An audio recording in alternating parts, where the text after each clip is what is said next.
Today on the Tiger Basketball Report, we'll preview the Tigers game against UNCW. Get ready, fans. The Tiger Basketball Report starts now.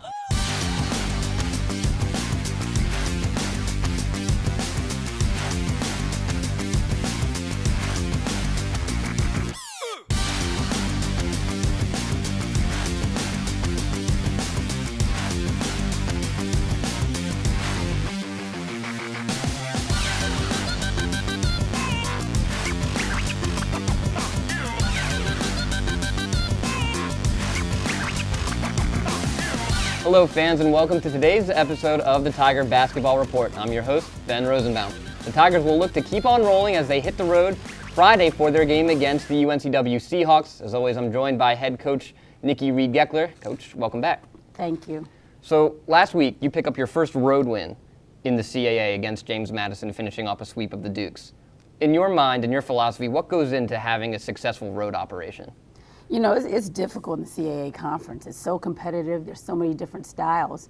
And again, you go from one weekend focusing on certain things and going to another opponent and having to focus totally different.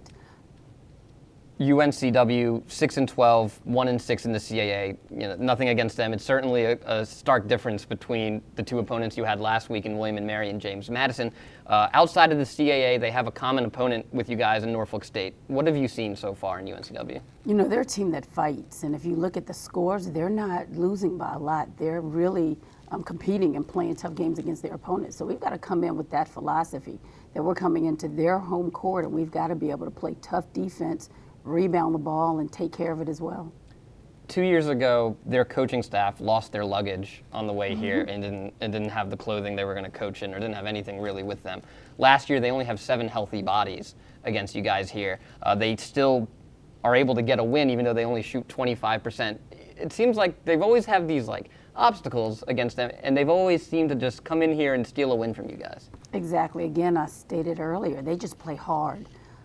They play as a team, they play collectively, and their coach does a good job of getting them going. As a team, they're only averaging around 56 points a game. As defensive-minded as you are, is that something that you look at and you're just like, okay, we could potentially limit that because you've held teams that score better to that number? Definitely. I think our size, again, gives people problems in our conference this season, and hopefully we'll be able to come out and do that same thing, alter a couple shots, stop them in their transition game, and really dominate from the defensive end. On the boards, they don't have a lot of height. They got a couple 6'3", a couple 6'1". The rebounding margin for them, that's been one of their only better comparisons to their opponents. They're still on the minus, but it's like by 0.1, 0.2. Is that something maybe their only bright spot that you're going to try to take away immediately and try to make them scramble to look for something else? Well, you know, Ben, when you think about rebounding, that's all about heart, energy, effort, and that doesn't take much skill, so to speak.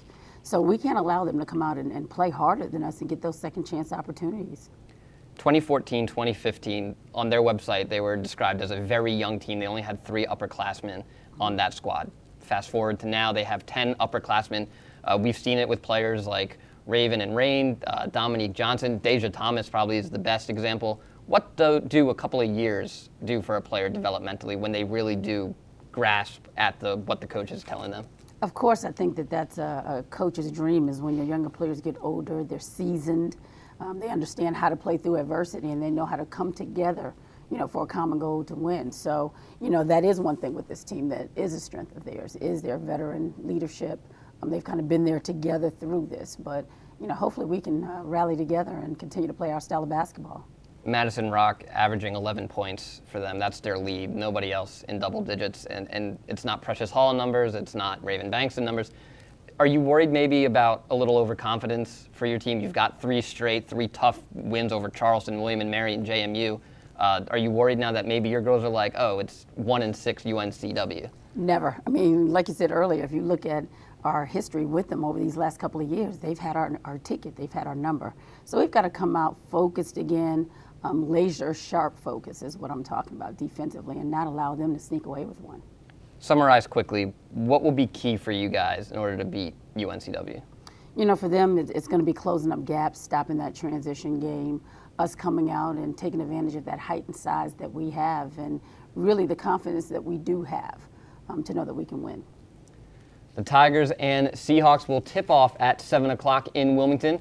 Head over to TowsonTigers.com for details on how to follow the action. Coach, thanks for joining us, and good luck against UNCW. Thank you. That'll do it for us today on today's episode of the Tiger Basketball Report. Join us next time when we preview the Tigers game back at home against the University of Delaware. For Coach G, I'm Ben Rosenbaum. Thanks for joining us, and as always, go Tigers.